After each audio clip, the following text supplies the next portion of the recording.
Hello friend, જય ખોડિયાર, જય માતાજી. અમારી ચેનલમાં તમારું સ્વાગત છે. આજે આપણે બનાવીશું મિક્સ દાળના પ્રોટીનથી ભરેલા પરોઠા બનાવીશું. પરોઠા બનાવવા માટે મેં અહીંયા ડુંગળીના ટુકડા લીધા છે, ઝીણા કરેલા, લીલા મરચાં, લસણ ચોપ કરેલું અને આદુના 3-4 ટુકડા ઝીણા કાપેલા લીધા છે. હવે આપણે એને મિક્સરમાં ક્રશ કરીશું. દાળને મેં 3 થી 4 કલાક પહેલાં પલાળીને રાખી હતી. મિક્સ દાળને આ રીતે ભાંગી જાય છે, જો આ રીતે આમ સરસ થઈ જાય છે. હવે આપણે એને મિક્સમાં પીસી લઈશું. બધું મિક્સ કરીને પાણી આપણે નિતારી લીધું છે દાળનું. આ રીતે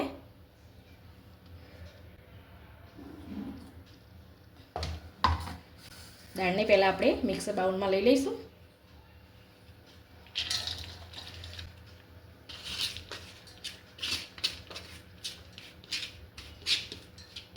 મિક્સ દાળના પરોઠા બહુ જ સરસ લાગે છે. તમે જરૂરથી આ ટ્રાય કરજો, મેં બનાવ્યા એ રીતે.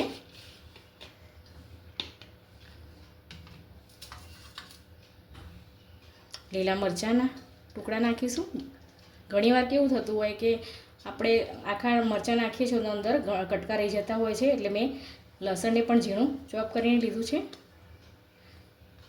આદું પણ ઝીણું કટ કરીને લીધું છે અને આ ડુંગળી નાખીશું અંદર. આપણે અંદર સહેજ બી પાણી નથી નાખવાનું, એમનેમ જ આપણે પીસવાનું છે. તો આપણે પીસી લઈએ.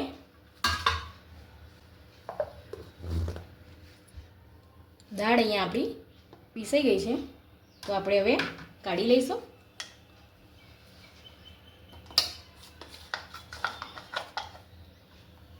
આ રીતે બધી દાળને કાઢી લઈશું.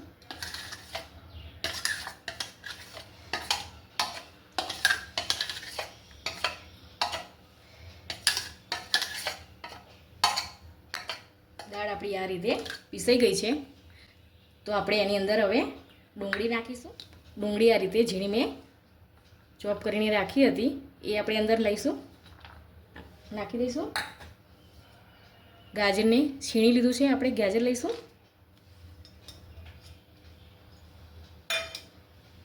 લીલા ધાણા લઈશું.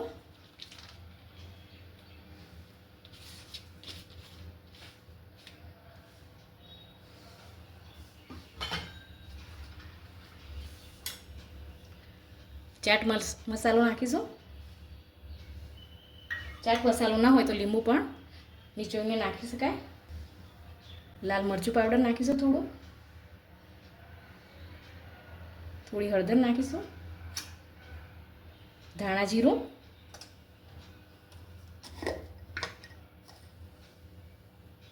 મીઠું સ્વાદ મુજબ નાખીશું. તમે જે રીતે ખાતા હોય એ રીતે લઈ લેવાનું.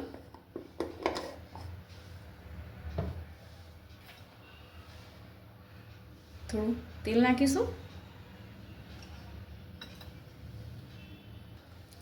થોડા તલ નાખીશું આપણે.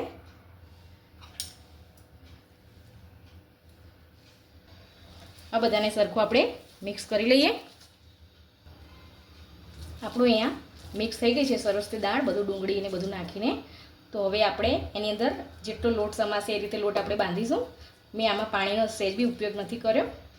મેં અહીંયા મિક્સ લોટ લીધો છે. તમારે જો એકલો ઘઉંનો લેવો હોય તો બી લઈ શકાય, પણ મેં મિક્સ જે લોટ આવે છે જુવાર જારનો ને બધા મિક્સમાં એ લોટ લીધો છે, મકાઈનો ને એનો. તો હવે આપણે એ નાખીને લોટ બાંધીશું.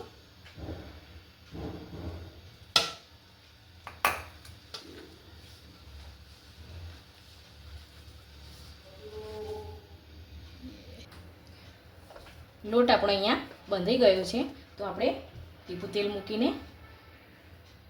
ટીપું તેલ નાખીને આપણે ગ્રીસ કરી લઈશું.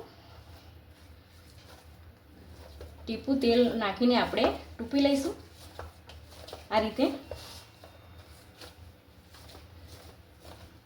5-10 મિનિટ આપણે એને ઢાંકીને મૂકી દઈશું. પછી એના આપણે પરોઠા બનાવીશું. 10 minutes later. 10 મિનિટ જેવું થઈ ગયું છે, તો આપણે હવે એના પરોઠા બનાવીશું.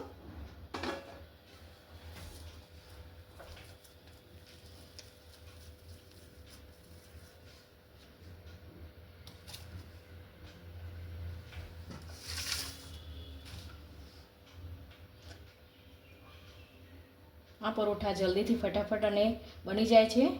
2-3 કલાક પહેલાં આપણે સવારે બનાવવો હોય ચા નાસ્તા જોડે તો રાત્રે દાળ આપણે પલાળી દઈએ અને સવારે પણ બનાવી શકાય ચા નાસ્તા જોડે.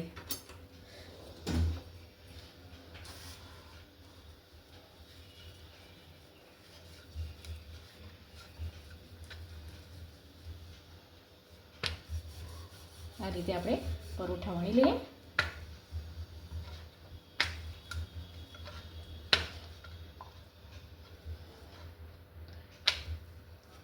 આમાં મેં પાણીનો સહેજ બી ઉપયોગ નથી કર્યો. જેટલી આપણી દાળ જે ક્રશ કરી હતી એની જ અંદર આપણે લોટ બાંધ્યો છે. આમાં આપણે પનીર પણ છીણીને નાખી શકાય. બાળકોને લંચ બોક્સમાં ભરવું હોય તો બી મિક્સ દાળના પરોઠા પણ ભરી શકાય.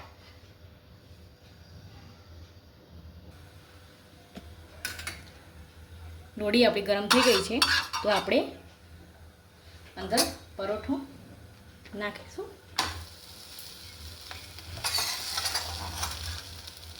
પરોઠા સાથે આપણે ખીરા કાકડીનું રાયતું પણ જોડે બનાવીશું. પરોઠા બની જાય એટલે આપણે રાયતું બનાવી દઈએ.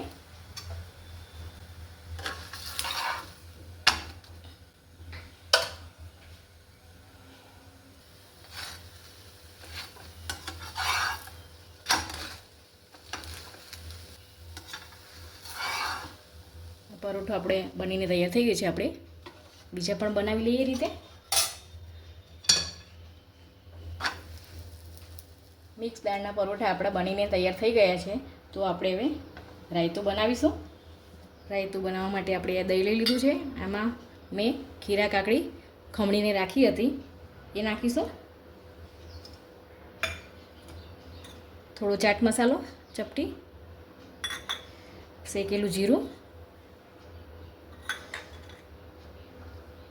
થોડો મરી પાવડર લઈશું, મીઠું સ્વાદ મુજબ લઈશું. આ બધાને સરખું આપણે મિક્સ કરી લઈએ.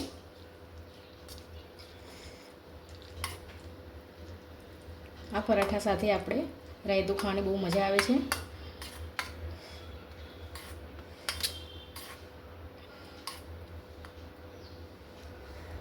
ખીરા કાકડીનું રાયતું અને મિક્સ દાળના પરાઠા બનીને તૈયાર થઈ ગયા છે. તો આપણે હવે સર્વ કરી લઈશું.